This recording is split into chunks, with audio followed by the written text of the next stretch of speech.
Dessa vez é contigo, Daniel. Até bom que eu descanso minha voz.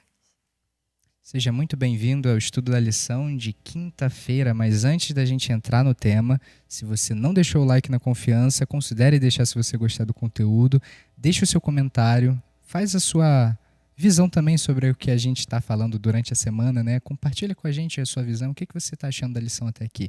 Compartilha com as pessoas que são queridas a você também, porque a bênção não é só tua.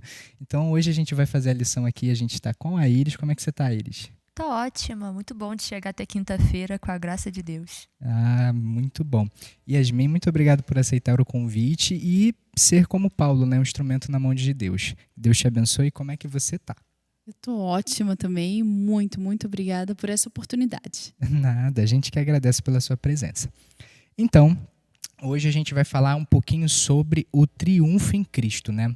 A gente começou falando essa semana um pouquinho sobre a vida de Paulo. Volta lá no sábado que vocês vão ver um ministério que foi movido pelo amor, né? Há umas 2 semanas, se não me engano, a gente falou sobre os dons espirituais. E todos eles eram derivados do amor. Então, o amor era o maior entre todos esses dons espirituais. E o ministério de Paulo, em todos esses momentos, ao longo do estudo dessa semana, se demonstrou ser, sim, um ministério movido pelo amor. E aí a gente hoje vai entrar um pouquinho no assunto sobre esse triunfo, né? Triunfo em Cristo. Iris, que triunfo é esse que vem de Cristo? Comenta um pouquinho pra gente. Eu acredito que é o amor que Paulo nutria por Cristo que faz o amor de Deus triunfar. Porque até vai dizer aqui na primeira pergunta, né? Para onde Paulo foi depois de escrever a carta aos Coríntios? E vai falar da carta severa, mas é uma carta severa e ao mesmo tempo no amor, porque faz parte de amar alguém você ter momentos de ter que conversar, de ter que alinhar as coisas. E Paulo foi muito essa pessoa assim que soube lidar com problemas, com aflições, tanto de perseguições dele pregar o evangelho, quanto também com os próprios irmãos dentro da própria casa, vamos dizer assim. Ele enfrentou muitas provações, muitas perseguições dentro da própria casa, onde ele mais deveria receber acolhimento, receber ajuda mesmo, né, auxílio. Então, eu acredito que é isso, assim, o triunfo de Cristo é a vida de Paulo. A própria vida de Paulo já é um testemunho do que Cristo pode fazer. E eu queria saber um pouco da Yasmin também sobre esse triunfo de Cristo. Eu acho interessante que aqui no final da lição fala que Paulo exulta em Cristo porque aquela carta dolorosa produziu os frutos que ele desejou colher. Então, o que ele precisava colher, o que ele desejava, almejava é que os coríntios voltassem, se arrependessem, parassem de duvidar das intenções dele e, pelo visto, essa carta surtiu esse efeito. Então, quando ele viu que as pessoas começaram a pensar do jeito certo, a abandonar hábitos ruins e se voltar para Cristo, ele, yes, deu certo, agora sim. E essa felicidade ele manifesta aqui. E é engraçado porque nesse meio tempo em que ele ainda não tem essa carta, ou seja, não tem a resposta dessa carta, com Tito, o coração dele fica apreensivo. Igual um pai, quando o filho está viajando. Como será que ele está? Será que ele está bem? Será que ele fez o que eu estou pedindo para ele fazer? Então ele fala, não tive tranquilidade no meu espírito porque não encontrei meu irmão Tito. Tinham tantas coisas para ele se ocupar, mas a maior preocupação dele era pelos amados de Coríntios, pelas igrejas as quais ele já havia fundado. E isso é muito bonito. Eu acho muito bonito porque ele não teve tranquilidade enquanto ele não teve uma resposta. E, assim, eu só não tenho tranquilidade quando me importo muito com algo, né? Então, Paulo ele se importava muito com a igreja de Corinto. E eu acho interessante a gente fazer uma leitura breve aqui, falando um pouquinho sobre os assuntos que a gente está tratando, né, do triunfo. Está lá em 2 Coríntios 2, versículos 14 a 17. Diz assim: Graças, porém, a Deus que, em Cristo, sempre nos conduz em triunfo e por meio de nós manifesta em todo lugar a fragrância do seu conhecimento. Porque, versículo 15, porque nós somos para com Deus o bom perfume de Cristo.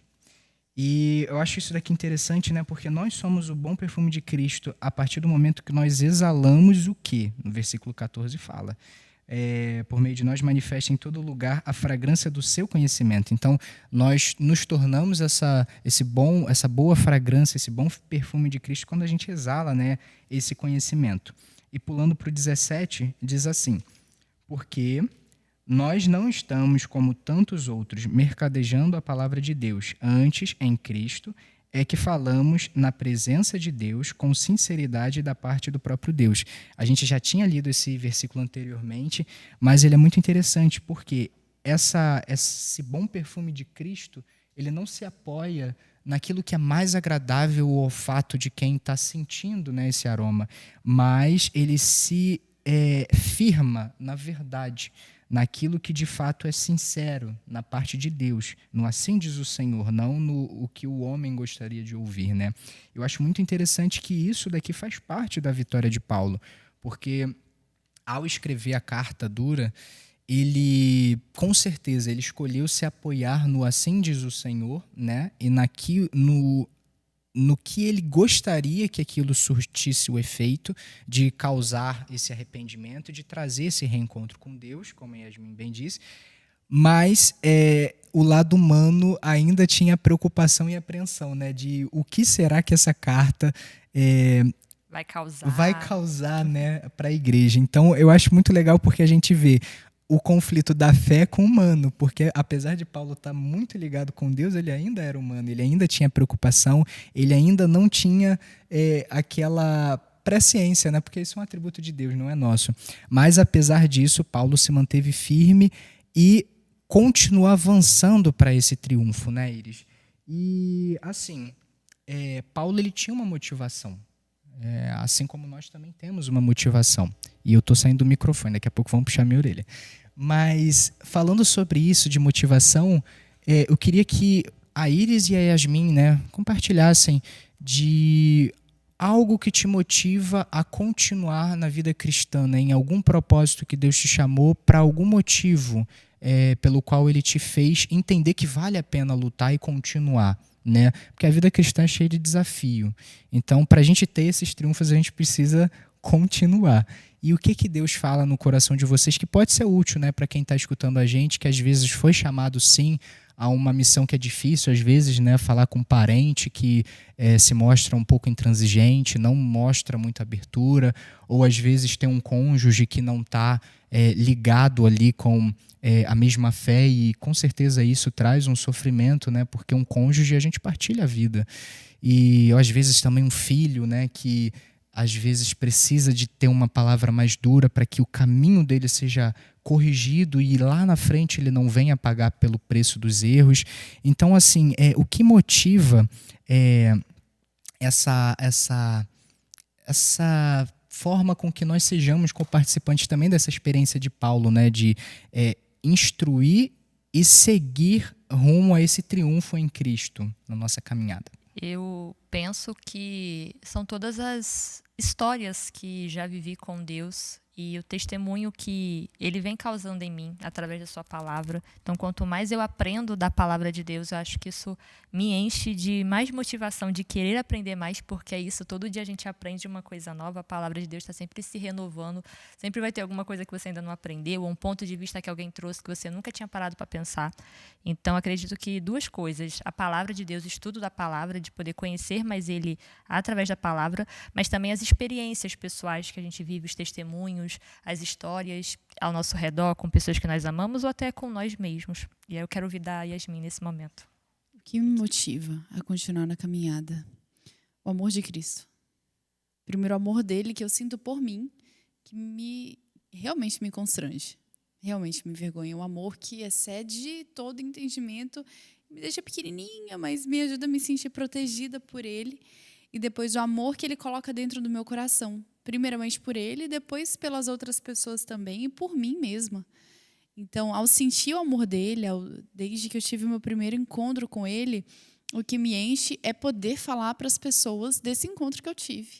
E de quem Deus é na minha vida e de como a minha vida adquiriu um novo brilho, um novo significado, um novo propósito com isso. Então, quando eu passo pelos desafios, pelas provações, e até mesmo quando eu erro, quando eu vacilo, quando eu caio, eu sinto que eu tenho onde cair, que eu tenho um Deus para me sustentar, e isso me dá muita paz. E quando a gente está distante de Deus, a gente não tem essa base, essa força e nem a motivação para seguir, porque tudo fica vazio. E se você perde algo que era prioridade na sua vida, o que resta? Nada. E Deus sempre vai estar ali. Amém. Isso é muito bonito porque, de fato, né, independente do que a gente acontece, muito obrigado, Iris e Yasmin, inclusive, né, por compartilhar, porque a vida cristã é isso, né, a gente compartilhar as nossas agrúrias, né, o que traz, às vezes, tira a nossa paz, mas que ao mesmo tempo fortalece, né. O fogo, muitas das vezes, ele causa um dano à superfície de uma joia enquanto ela está sendo lapidada, mas é o mesmo fogo que purifica, né, e aumenta o valor dela. E quando a gente compartilha aquilo que Deus já fez nas nossas vidas e muitas das vezes, né, aquilo que Ele tirou de um mal, um aparente mal, a gente acaba fortalecendo, né, a fé dos nossos irmãos, porque nós somos testemunhos vivos, nós não somos livros escritos daquilo que Deus pode fazer nas nossas vidas. E como a Yasmin bem disse, quando a gente perde aquilo que traz sentido à nossa existência, a nossa existência se torna vazia, mas quando a gente coloca esse fator na pessoa de Deus, é impossível, né, tirarem Deus da gente. É só a gente que consegue fazer isso. E em nome de Jesus a gente não vai fazer isso, porque isso é a pior escolha possível. Mas, de fato, né, a gente ama muito a Deus porque primeiro Ele amou a gente. E isso... Eu gostei dessa parte de Paulo falando sobre a fragrância. Uhum. Que hoje eu li numa meditação que fala sobre os diferentes ingredientes que usavam no santuário. Uhum. E compunham o cheiro do santuário. Eram alguns tipos de óleos, de incenso. Era um incenso feito com alguns ingredientes específicos. Então, aqui, quando Deus fala da fragrância, me lembra desse cheiro que devia ter o santuário. Sim. Então, quando nós estamos em Cristo, é muito interessante porque as pessoas de fora sentem que nós somos diferentes. E não sentem só pelo nosso jeito de vestir. Elas vêm, elas sentem o cheiro de cristão, de crente, de uma pessoa que é diferente. É pela nossa forma de falar, é pelo nosso comportamento e pela nossa presença ali também de espírito. Então, nós somos esse perfume de Cristo, onde nós passamos quando estamos ligados a Ele. Perfeito. E somando a esse pensamento, não é à toa que o nome é essência, né? Então, é pela nossa essência que eles percebem esse bom perfume de Cristo. E isso é muito bom, né, Iris? É um privilégio nosso a gente poder externar essa essência, porque olhando para a carne a gente não tem nada que presta, mas olhando para Jesus a gente tem esperança, tem salvação e tem a certeza do triunfo em Cristo, que é Glória o tema a da Deus. nossa lição. Glória né? a Deus por isso. Amém. Vou pedir para Yasmin finalizar orando para a gente. Oremos. Obrigada, Papai do Céu, porque o Senhor nos ama e isso enche o nosso coração. Obrigada por ser a nossa base, ser o nosso Pai, ser o nosso Salvador. Nos continua enchendo da Tua presença, do Teu amor, da Tua graça e que outras pessoas sintam essa fragrância e queiram experimentar de Ti também. Fica conosco durante essa semana, esse finalzinho da semana. É o que eu te peço. Em nome de Jesus. Amém. Amém. E você que acompanhou a gente até aqui, muito obrigado pela atenção. Deixa o seu like, compartilha com seu irmãozinho que você ama para que ele também seja essa boa essência, esse bom perfume de Cristo. E segue a gente nas redes sociais porque a gente quer continuar trazendo palavra de Deus para vocês, porque esse é o nosso prazer, né? Exalar essa essência que não vem de nós, mas vem dele. Amém. Então, que Deus abençoe a sua vida e até amanhã. Até amanhã. Tchau, tchau.